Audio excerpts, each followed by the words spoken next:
नमस्कार दोस्तों, आप सुन रहे हैं श्री शिव महापुराण कथा। 11वां अध्याय आदि सृष्टि विवेचन। मुनि बोले, अब आप मुझे मनवंतर और कल्पों के भेद तथा उनके प्रत्येक सर्ग को बताने की कृपा कीजिए। वायु बोले, पहले जो मैंने ब्रह्मा का आयु काल कहा है, उसके दूसरे परार्ध में संहार होता है। तब उसी पूर्व जन्मा ब्रह्मा के एक एक दिन में 14 मनु हो जाते हैं। उन मनवंतरों और कल्पों का वर्णन नहीं हो सकता, क्योंकि वे अनादि विद्यमान हैं, अनंत और अज्ञेय हैं।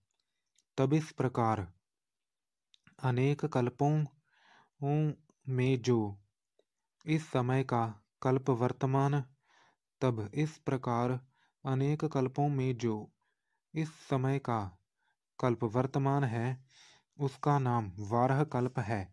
इसमें भी 14 मनु और 7 स्वयंभुव आदि और 7 सावरणी आदि हैं, जिसमें इस समय 7वें मनु वर्तमान हैं। विज्ञानियों का तर्क है कि सभी मानवंतरों में उत्पत्ति और संहार समान भाग से होता है। प्रथम कल्प में काल मारुत ने सब वृक्षों को उखाड़ त्रिलोक को तिनके के समान जला दिया था। फिर जल बरसाकर सारे जगत को सागर कर दिया। सारी दिशाएं। नमस्कार दोस्तों, आप सुन रहे हैं श्री शिव महापुराण कथा। आज मैं आपको श्री शिव महापुराण की कथा का 11वां अध्याय का दूसरा भाग सुनाने जा रहा हूँ।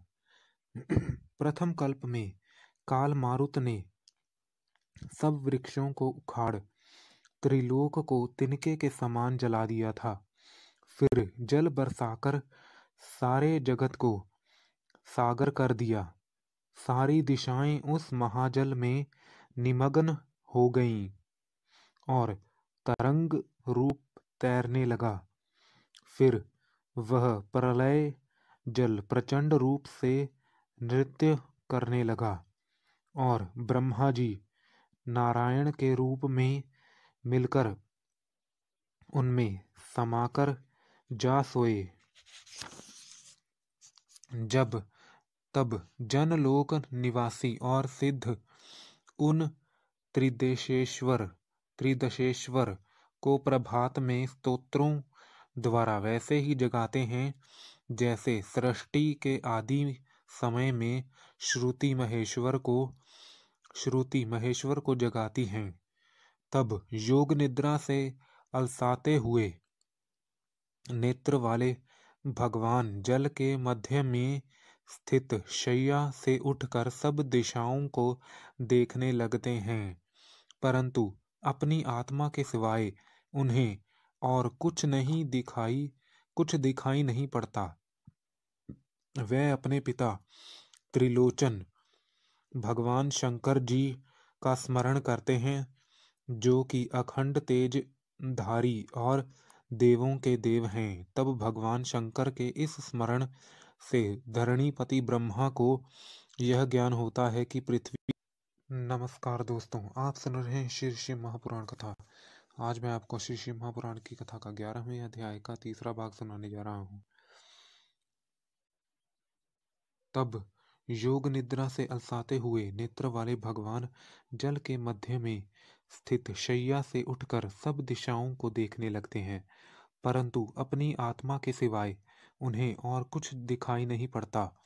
वे अपने उन पिता त्रिलोचन भगवान शंकर जी का स्मरण करते हैं, जो कि अखंड तेज धारी और देवों के देव हैं।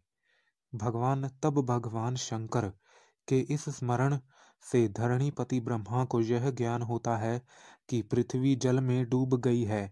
तब ब्रह्मा जी पृथ्वी का उद्धार करने के लिए वाराह रूप का स्मरण करते हैं।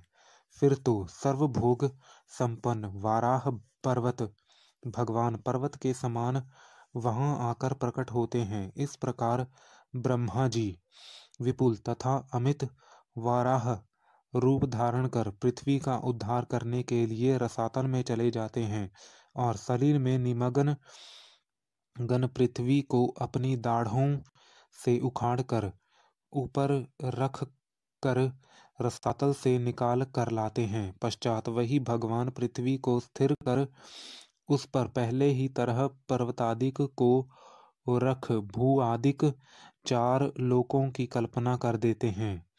इस प्रकार उस विश्वकर्मा द्वारा चराचर जगत की रचना हुई है।